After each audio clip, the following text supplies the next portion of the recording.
This is part one of a two-part presentation. So I think in your program it said Cybersecurity, blah, blah, blah. So we came up with our name.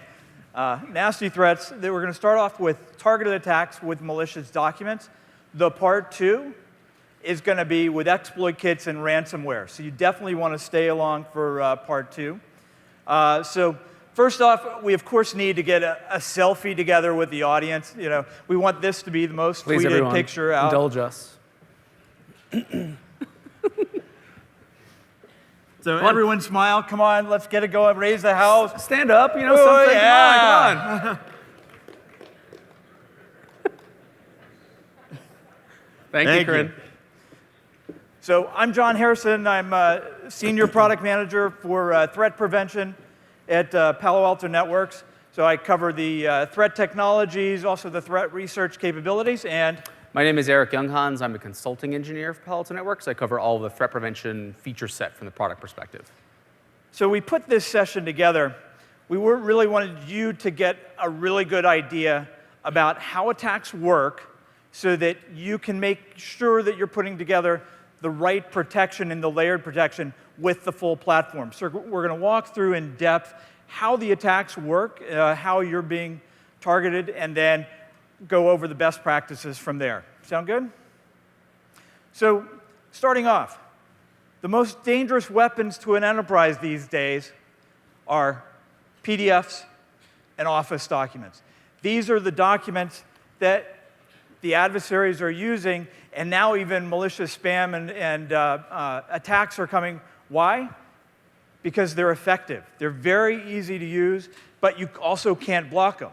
PE files or malware executables, you can block those. But PDFs, Office documents, we use those every single day in business, and so we've got to let them through. They're also simple to create. In just 60 seconds, you too can create a malicious document. So we're going to walk through some of that. We are. So I think the one thing that people tend to not necessarily realize, especially from the malicious doc aspect, let's say, exactly how they're created and exactly how they bypass traditional antivirus, also how they bypass traditional security controls, let's say. So we'll give you guys a good demo, one based upon macro-driven, one based upon exploit-driven, but we'll get into that in a little bit. Exactly. So the two vectors we're going to cover are macro-based as well as then exploit-based. So a couple different variations. And the first up, we're going to do the macro-driven Office attack. So first, we're going to take the malicious payload. We're going to check it to make sure it isn't detected with AV. We're then going to create the macro, then check it again to make sure it isn't detected. Then we're going to create the, craft the social engineer email and send it, and then work on delivery. Yeah, now it's good to understand exactly how the two pieces of this work.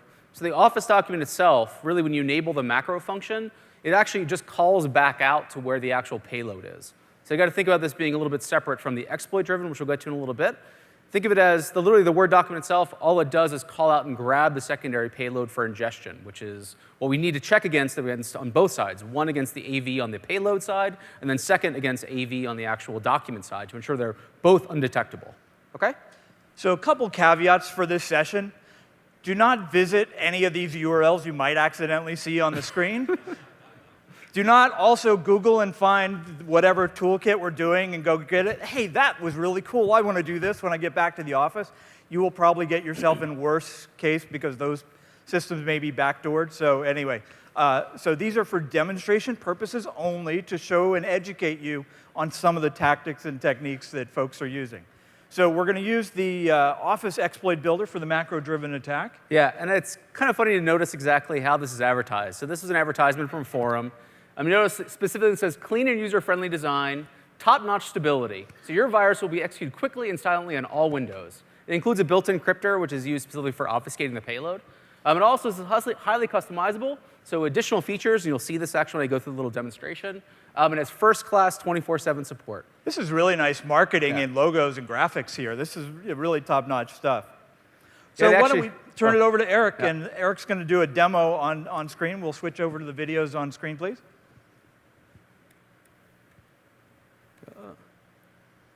OK, so first off, let me introduce Office Exploit Builder. So what this is actually a binary. I can choose between if I want to actually develop macros for Word or Excel. basically what I'm doing here is I'm actually populating the direct URL to file. So remember I spoke to this before. When the macro is actually executed, it's going to go and pull the secondary payload in. So in this context, it's kind of interesting to see there's a direct URL to the file, and then actually how the file is saved. So think about this from a traditional security product perspective. If I name this, let's say a PDF, in the actual pull from the direct URL to file, hopefully I can bypass something that may be looking specifically at, let's say, extensions to figure out what the actual file type is. When it actually lands on the user's PC, it's going to be converted into an executable. So just give you an understanding of exactly how this works. So once I actually type in the URL, so you guys didn't notice I used irs.direct. I just purchased that domain. So good timing, I think. I already paid my taxes. I don't know about you. So look, at this for point, demonstration purposes only. demonstration purposes only. So when I click build, what this does, it takes all the variables I've basically populated inside the builder. It then dumps out what you'll see next, which is actually the obfuscated VBS code, which is the actual macro. So what it does, it takes into context timing, what the machine name is, et cetera, and builds this code. The second time I click that build, I'll get a completely separate, different macro. So no macro reuse. It's all different. Anytime I click build, it builds differently. And I can populate different URLs. I can populate different actual files when it gets dropped on the user's PC. Your choice. So what's funny is, if you didn't notice in the previous little brief there, they actually have a YouTube video that explains how to actually take this macro and embed it into a Word document. So they call it the tutorial, which is on YouTube, which is always hilarious. But what you're going to see here is basically creating the second piece, which is the actual social engineering aspect of this. So obviously, considering we're in the tax season right now, this is actually a carbon copy from the IRS's website. And the reason why I did this is because, really, any of these links you click on take you to the IRS. They don't let you do anything. It doesn't really direct you to anything. But the idea was to try and make something that, if you were to go and try and follow the typical things you would try and look for, let's say following a link or looking at hovering over and seeing what the links are, they're all going to redirect back over to the IRS just for, let's say, more of a social engineering aspect to this. So what I'm going to do is copy basically this information, populate it into a Word document. But first, I need to create the macro itself. So this is actually where I'm going in and creating the macro. And then I'm going to populate the actual macro contents that came from the builder directly into the actual document itself. Hit save. We're then going to populate, obviously, the details of the actual social engineering aspect to this. Which comes next. And again, every single day we see IRS tax due notices. This is based on examples that we're seeing of attack campaigns going on every single day. Yes.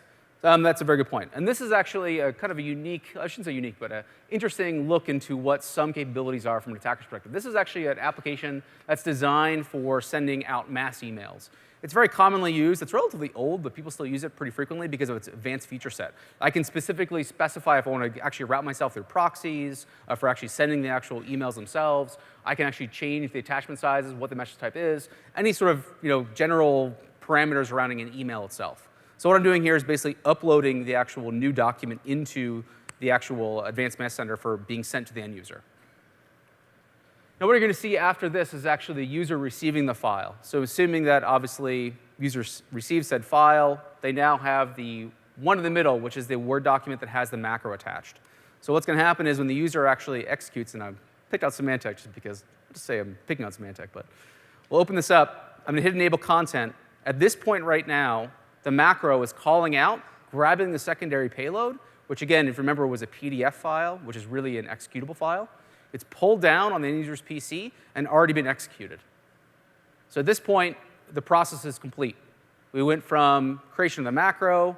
We didn't cover the payload. We'll cover that in a little bit. At this point, this user is compromised. They don't necessarily know this as of yet, because obviously the macro is showing the actual contents of the document. There's really nothing else that would indicate that this actual user is infected, except when I jump over to the command and control infrastructure for this specific sample. So this is actually a very specific remote access tool that was used in a lot of nation-state specific campaigns. It's very, very lightweight, very, very small.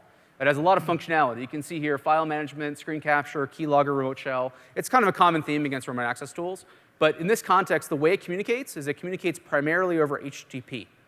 So think of this as the user is infected with this actual piece of malware. They're calling out to my CNC infrastructure via standard HTTP. So what you'll notice is when I actually do, let's say, try and click on something, you'll see a little bit of a delay because the user is checking in every once in a while in order to actually execute the command I say.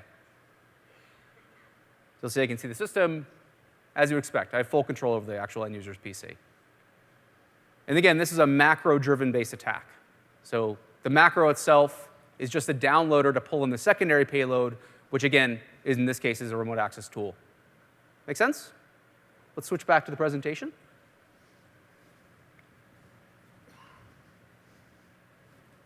Presentation on screen, please. All right, so in this case, we're going to do the exploit-driven attack. So again, we're going to create the payload, check it against AV signatures, but at this time, we're going to actually have it exploit a number of vulnerabilities, and then we're going to deliver the payload again. In this example, Erik is going to use Microsoft Word Intruder. It's been highlighted in a number of attack campaigns and includes a lot of nice, easy-to-use features. Yeah, it's actually very interesting to look at Microsoft Word Intruder as a functionality perspective. It was really the first, let's say, if you think about exploit kits being kind of the secondary piece of this, this is the first real exploit builder that could actually take a Word document and a payload and embed it together into a single Word document. So you're going to see this in the demonstration here, but this is kind of interesting. Look at the functionality here. I can actually build this based upon what CVEs I want to enable, what I want the heap spray speed, so this is in terms of the actual memory-based exploitation technique, the code mutation usage, so basically how it's actually changing on the end user's PC, along with WMI execution. Now I can say, when I build the Word document, I want the Word document to call out to a URL to grab the actual payload, secondary payload, or I can build the actual Word document with the payload inside. So if you think of this, what happens is I send the Word document into the organization with a payload inside of the Word document. User opens the Word document, which you'll see. It's going to crash Word, which unpacks the actual executable and executes it. OK? I like it up at the top. It's got the legal disclaimer there. So even malware authors actually have legal disclaimers. Yeah, so let's switch over to the video, and we'll have Erik run through that, please. OK. So this is the actual Microsoft Word Intruder. So I'm going to zoom in here so you can see this. Now, what's interesting about this, Microsoft Word Intruder has been around for a while. It was marketed. It was around a couple $1,000s, and it was sold. It was used in a lot of very high-profile campaigns because of its efficacy. It's very efficient. It does a very, very good job. So what I'm going to do here is I'm actually telling the builder to build the actual executable into the actual Word document itself. So it's taking my newly created file here. I'm then building, you see that mode internal, so I'm building the file into the document. We're doing actually what's the XOR on the actual file itself, so it's obfuscated in the Word document. I think the other thing to highlight is you picked which vulnerability you want to exploit. Tell a little bit about the different vulnerabilities. Yeah, so they're all RTF vulnerabilities. So these have been around for quite some time. So looking backwards in time, you see 2010, 2011, 2014. So I specifically chose 2014. Now, what I'm using here is a site that allows me to basically check to see if this has been detected by traditional AV vendors. I've highlighted this site many times. It has been around for quite some time. It is extremely full-featured. If we cover this, let's say, look at this from the attacker's perspective here. You never want your file to end up on VirusTotal, because once it ends up VirusTotal, then that results in AV signatures being created. This site is specifically designed to do the exact same process as VirusTotal, except that they guarantee to never share any of the files that are received. We should call it HackerTotal then. Maybe something like that. Virus Checkmate is a good enough name, in my opinion.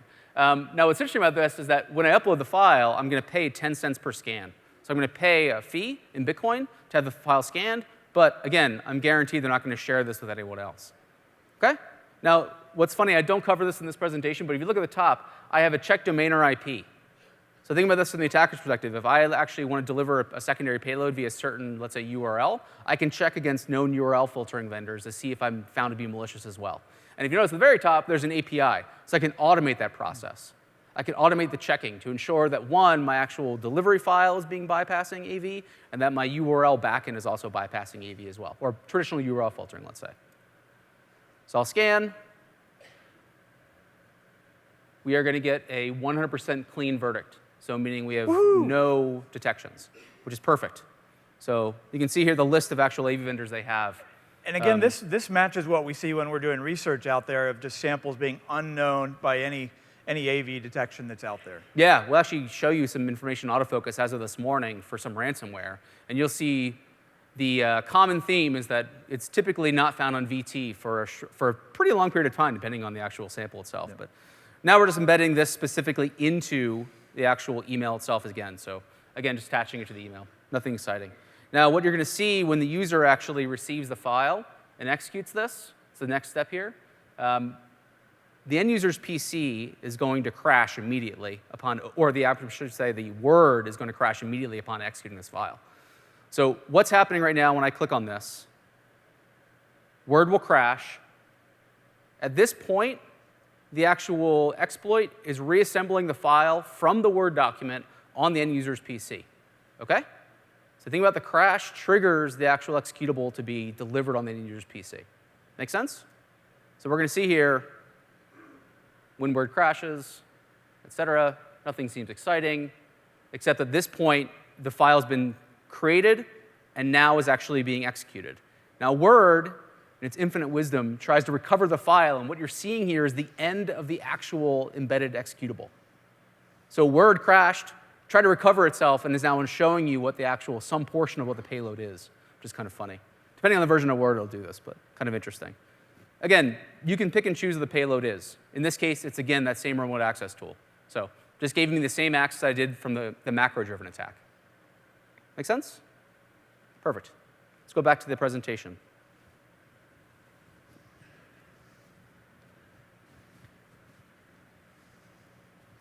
So Eric, you wanna walk through this? Sure. So this is actually kind of a good example of typically how these type of attacks works.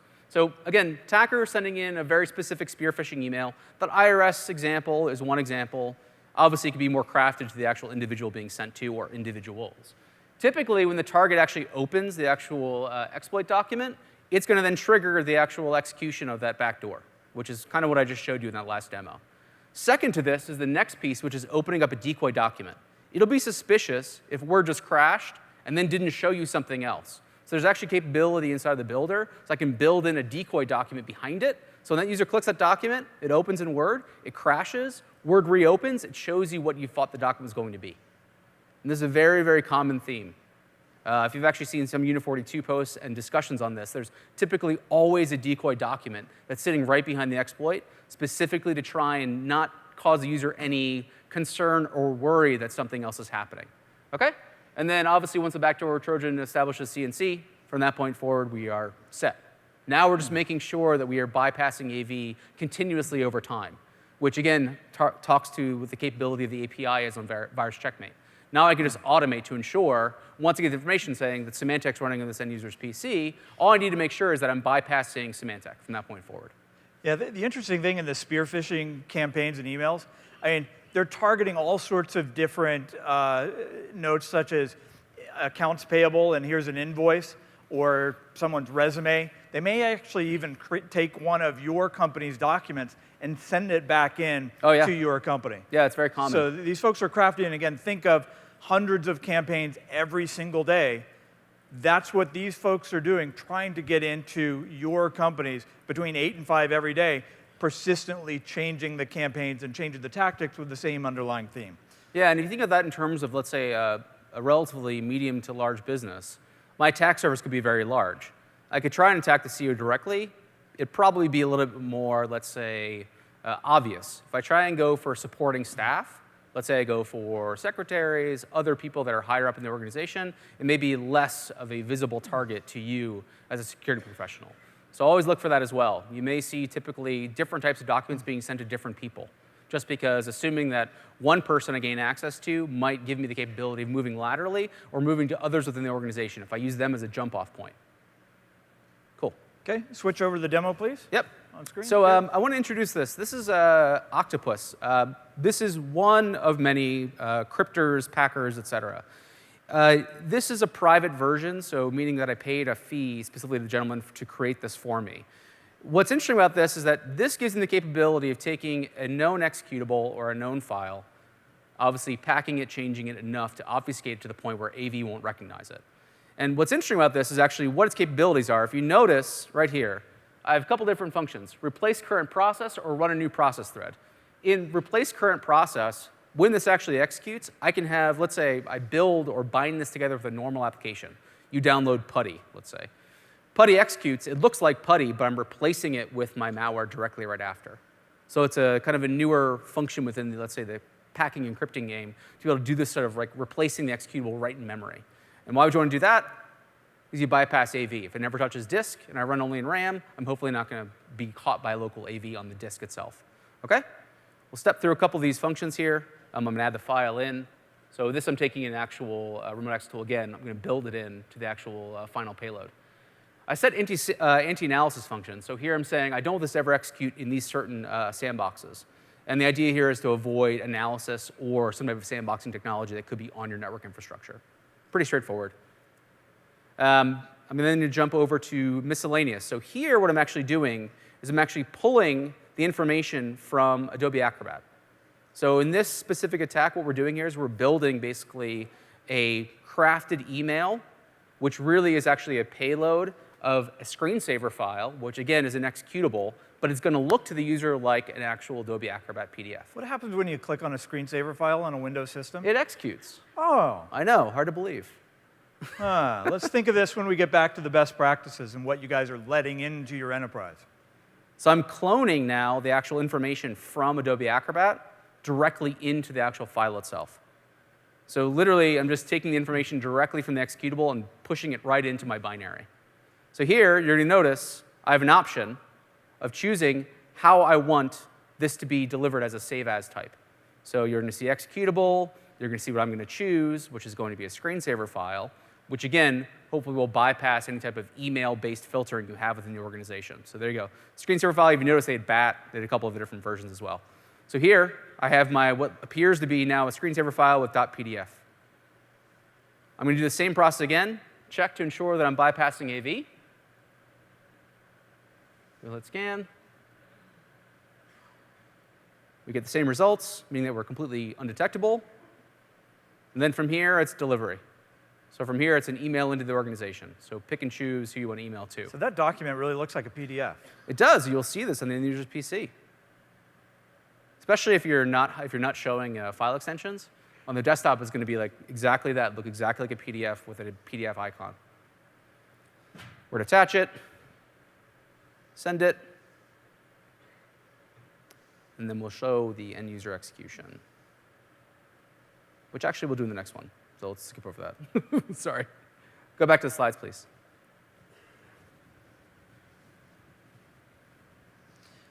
All right, so let's talk about best practices. How many of you saw Lee Klarich's session at the keynote? So a couple key things he talked about. Starting off first with visibility, focusing on reducing the attack surface, then focus on known protection, and then focusing on unknown protection. And this is one of the key things here that the marketing folks asked us to come up with different best practices for each one of those. But the nice thing about best practices, they work over and over, and they're all the same. And so I've included a couple of nuances here. So we're going to first start off with file blocking. Remember when he pulled up the demo, and he actually showed the file types? Executable, BAT, PIF. PIF is so like 10 years ago. These are all PE files, and I'm going to guess each one of you are probably blocking these over email, but over web, you're allowing these file types. So this is one of the key things for the best practices is, come on, folks, let's focus on blocking PE files. Is there a reason? Again, some of you may say, so-and-so can't get their job done unless they can download executables. You're telling me someone in accounts payable really needs to be able to download screensavers? What about those marketing folks? They don't need a PIF file. Let's focus on reducing the attack surface. Start somewhere within your organization. This is a great thing where you can combine user ID and different roles within your organization and start focusing on reducing the attacks. The next thing are help files. You'll also see some of the new ones that I've added are compiled help files, BAT files, and then VBS files. We just added this last month. Encrypted file types. This is an interesting one. You can take a look at these and decide to alert or possibly block encrypted file types. So think about, again, segmentation within your organization. Maybe not coming in, but is there a reason that different folks are allowed to send encrypted file types? What about out of your data center? Should I be able to allowed to send encrypted files from a server in my data center? So this is a whole new type of segmentation, is file segmentation. And again, ties back to file blocking. It's really simple within the policy creation to be able to do that. So the other key thing is alert. You want visibility to see all the different types of files coming in and out of your organization. One other part of segmentation could be, again, when the person in human resources does open that PDF that they shouldn't have, and the adversary's taken their copy of Mimikatz and moving it around the organization, being able to block PE files, say, between the user network and the data center network, or other offices, may be another way that you can protect and kind of keep those things out. So from file blocking, there's a couple other options. Yes, make sure you forward everything possible to Wildfire. You're going to hear that over and over and over. And then, one of the things, a speed bump, the continue page. Would you like to install the malware? So when the pop-up comes, if you keep one person from installing that file, you're going to have a much better day. So I'm all about end user education, and the continue page is a really, really powerful capability. So from file blocking, let's talk URLs and domains. So there's a number of key things. How many of you are using PanDB and URL filtering? Okay, great thing. If you're not on PanDB, make sure you get to PanDB. Even if you have some other competing solution, just for the protection capabilities that I've got right up here. These are the kind of the dangerous domain categories that are up there, and they're really simple to use to be able to configure in policy to say, I don't want to allow someone to visit a malware categorized domain. The malware category is based on verdicts coming out of Wildfire. So these domains don't exist in anyone else's products that are out there. Phishing, this has been a huge focus for us in improving the phishing categorization that's up there. Dynamic DNS, any of you were at my presentation last year? Okay, dynamic DNS, where I put noip.biz, I did a search in autofocus where 99% of files that interacted with noip.biz were malicious. Sounds like a really good reason to be able to block going to dynamic DNS domains. Of course, those of you who are sitting in the room, how am I going to get to my home computers and my video cameras? Great, let's make a special user group, put you guys in the privileged user pool, and then you can connect to your home video camera. But everyone else, I need to remote access into my home system to get to the proxy, to get around all the other protections? Okay. So if this is too... I think I'm resonating with a few folks here. So if I'm being true, and again, park domains, we see park domains constantly flipped and reused all the time. A couple other things there. If I'm being too draconian, this is a magical thing. Combine file blocking together with URL filtering. That way you can let employees visit unknown categorized domains, but thou shalt not download any PE files or flash files or Office documents from these domains. This is a really powerful thing. Again, so we're greatly reducing the attack surface just by combining these two things. And that's where I said, even if you have some other competing solution, being able to do this in policy, it's just a couple simple steps of you focus on app ID, you focus on user ID, now you've got files, now you've got domains. Boom, you're just totally pulling it together. Anything else to add so far? No, I think it's a very good point, though, to talk about restricting or kind of filtering down what's really getting sent to Wildfire. Wildfire is kind of the last resort. You want to try and filter out as much as you possibly can with file blocking and other mechanisms, app ID as well, to get to the finer points of what need to be forwarded out for a sandboxing analysis. In the context of the attacks that I just created, like the IRS direct domain, that's an unknown domain. I created it literally right before I came here to Ignite. I can create more of those every single day, whichever. And you got to think about this from the attacker side. If I want to be successful and I know I need to bypass URL filtering as an example, then what's to stop me from creating domains over and over again? We've got some other cool examples. And again, the part 2 session where we're covering exploit kits and ransomware, we've got other and different use cases here. Yeah. Again, the continue page is a speed bump. So you can at least slow these things down so they're not automatic. So let's move on to IPS and the vulnerability protection. So there are two built-in profiles. One is called default, and one is called strict. I call default not enough security for today's enterprise practice, but again, some of you may have manufacturing floors or trading floors where you need to be absolutely drop-dead simple. But I want all of you to get to using a strict profile that blocks on medium, high, and critical severity signatures. The RTF vulnerabilities here, especially Office vulnerabilities, remember we saw in the generator? They exploited these vulnerabilities. Those RTF vulnerabilities we continue to see every single day. And their IPS can help prevent these vulnerabilities from being exploited, especially with these malicious documents. Yeah, and even more so to that, I mean, considering the fact that this is even prior to wildfire analysis. So we're even stopping it at that layer. Let's say you allow RTF files in the organization because of your policies or what you require for your business need. At this point, now we're just scanning that file to see if it matches a known vulnerability. If it matches, it's going to be dropped directly on that, even before delivery to the end user, even before wildfire. And that's the idea. What's interesting about this specifically is most people would think wildfire is going to detect that. It will, absolutely. So will traps. But in this context, think about it in terms of you being out in front of the actual attack.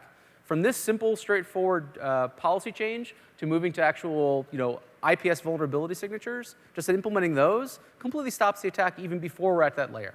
Yeah, I went ahead and mapped those directly. Here are the IPS vulnerability signatures that map to those RTF vulnerabilities.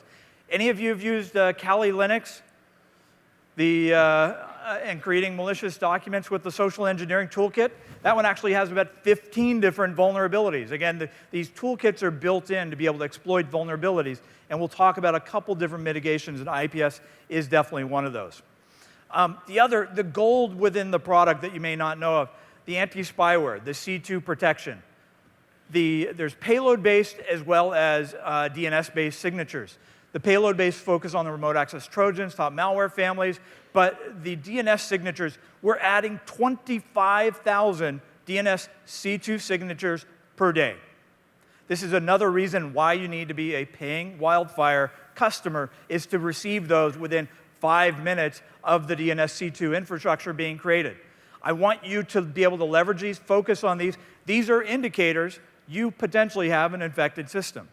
This is that one bit of information that you have that this, and again, if you're setting alert, I want to alert on C2, let's go investigate it, get back to it next week. Hey, that C2 channel's changed, they're gone, they're kind of moved on. So prevention is one of the key things. The strict profile, again, focuses on preventing. How many of you have configured the DNS sinkhole? Okay, that's not enough. I want all of you, Monday morning when you get back, or tomorrow morning when you get back to the office, 30 minutes. There's great videos on how to set up the DNS sinkhole and what that does when those DNS C2 signatures trigger. If we are north of the DNS server, all of a sudden you're going to go, John told me to turn those on, but it says my DNS server is infected. What the heck? It's like the reason you use DNS sinkhole is because we're forging the response, and all of a sudden, because you're using user ID also, it's going to say George Jetson's system is infected because we're forging the response and connecting to the sinkhole. The other thing is to enable passive DNS sharing. Why should they enable that? So passive DNS sharing, if you think about this in terms of, let's say, the larger scale world. For those who didn't see Jamie Fitzgerald's presentation directly for this, the information we have from a PDNS perspective is really, really important. It gives us the capability of then associating known bad IPs with every single possible URL or URI combination that's been used in the past. And it gives us a unique capability. If you start to see over time, you'll start to see reuse of certain IP blocks and certain naming conventions reused periodically over the life cycle of a malware family, which we then can correlate with passive DNS. So it's an option you have to share that information with us, which gives us more clarity and contextual information within autofocus, also within our product perspective. And we're actually using this to then feed back in to have more DNS C2 signatures. And so a lot of your protection is starting to come from that. So again, the more we can get you all sharing that information anonymously, then we're going to be able to create more protection. So let's talk next. Traps. Traps, again, prevents the exploitation of the vulnerability. You've been to so many sessions, and again, for these document-driven attacks, there's two primary mechanisms. Traps is one of the key ones in preventing the delivery and exploitation of the vulnerability, and then wildfire. Yeah, I think to understand the difference, especially in the exploitation phase that I showed in the video, think about what happened. I put the document, or we put the executable inside the Word document. If I stop it at the exploitation phase, there's no associated executable. There's nothing that can be delivered because the execution triggers the traps prevention module, in this case for heap spray module itself, which specifically disables the capability of the actual crash to create the executable. So there, you're stopping it again at a different layer. If you think about this in that context, let's say I deliver a very specific targeted Word document to John through Gmail, which you don't do SSL decrypt on. Ooh. Well, that's your last resort right there. We should probably do SSL decryption as well. Huh? Oh, yeah, you should. But it's a good example. If I know in your work environment that you're going to have typically work and personal email, what's to stop me from sending to your personal email knowing that it's possibly going to bypass whatever security controls you have in place? Well, that's never, how's that going to happen? Oh, wait, all of you guys have your personal email in your LinkedIn profile. So when the adversary connects to you, which they'd never do that, right? And then sends you the PDF of, check out this cool research we're doing, you're going to open it up on your Gmail, bring it in, bypass all the security controls, then you're down to traps. Yep, and you're down to traps, and then also the C2 signatures going outbound, which would be DNS, and also the pattern matching. Yep. So from traps, wildfire is absolutely essential. Again, being able to take a look and being able to intercept the documents that are out there, because again, you're already blocking PE files. That's great, but Office documents, PDFs, you're absolutely going to want to block. And also the URLs. Again, remember we added the ability to send URLs where there's, again, the document may not be embedded, but just the link to go get it, and Wildfire will execute that in the environment and then create the protection. The Wildfire AV signatures now within 5 minutes worldwide. DNS C2 signatures, 25,000 per day within 5 minutes. The URLs for malware and phishing added to PanDB within 30 minutes. That's pretty key. So autofocus is another one. How many of you have seen correlation objects? Okay, correlation objects are one of the cool new features we added in PanOS 7.0. And so this can help you to prioritize which events to go investigate first. So in this case here, I've got beacon detection, and I can see a host visited a malware URL 100 times. Host visited a dynamic DNS domain 100 times. The idea is we're combining different indicators of logs within your environment, whether it's a traffic log, threat log, maybe benign indicators, the DNS signatures, the URL filtering, to be able to help you to prioritize what's going on. We actually released some new correlation objects, and Scarlet Mimic was one of the Unit 42 campaigns. We said, rather than a 10-page PDF of indicators at the end of the report, we said, why don't we send it down to your firewalls and have it look within your logs to see if those indicators are present, and that way you could see if there's some of those Scarlet Mimic indicators present. So I think we're going to show the full summary of the protection, right? Yep, absolutely. Let's switch over to the video, please. Yeah. So this is actually, if you look at this, so if you imagine I send in 3 different types of, let's say, attacks to this end user. We're seeing one, the actual macro-based Word document, which is seeing the very bottom. Second, we're seeing the obfuscated PDF, which is actually a screensaver file. Notice that it was picked up that it's actually a PE file as well as a screensaver as well as a Windows executable. Hey, so if I was blocking those, yeah, this whole demo would be over and we wouldn't be anywhere. Unfortunately, but my macro document would probably get through. Okay.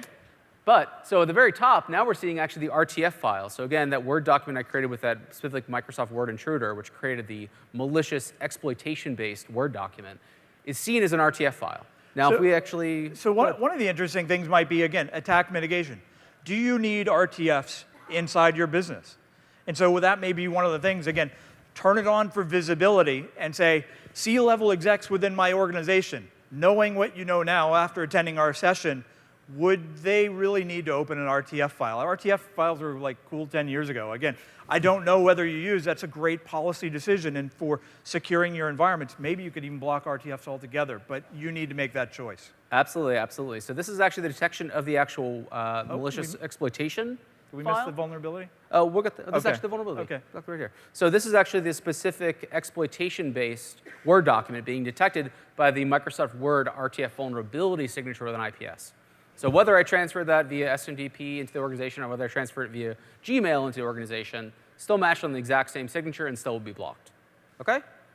Now the second piece is actually the matching on the specific secondary payload of, remember the macro-based document? It calls out to a secondary URL to pull in the secondary payload. And this is the actual secondary payload that's pulled in within that secondary Word document, if you remember you typing that all out. So in this context, you're seeing multiple different ways of blocking the exact same, let's say, attack structure based upon different functions within the firewall itself. And if you remember, when I had the taxnotice.pdf, which is really a PE file, again, we identified that based upon the fact that it's not, even though it says the PDF in terms of the file extension, it is really an executable, which then is delivered to the end user. If we open that up, we're going to see it matches on the unknown URL category because this was a URL I just created literally last week. And we see double extension files all the time, but again, because we're doing protocol parsing to get to it, we know this is really a PE file. Yep. And again, adds credence to why you should be blocking PE files as often as possible. Yeah, there's a very good reason in that builder why that functionality exists. If I pass what would appear to be a non-malicious file type to the end user via that macro, and it's reassembled locally, well, then you're not going to be able to see it. Well, you may see it from your network infrastructure, but you're not going to pick it out of the needle in the haystack, let's say, of what would be malicious in a day-to-day activity set. Yep.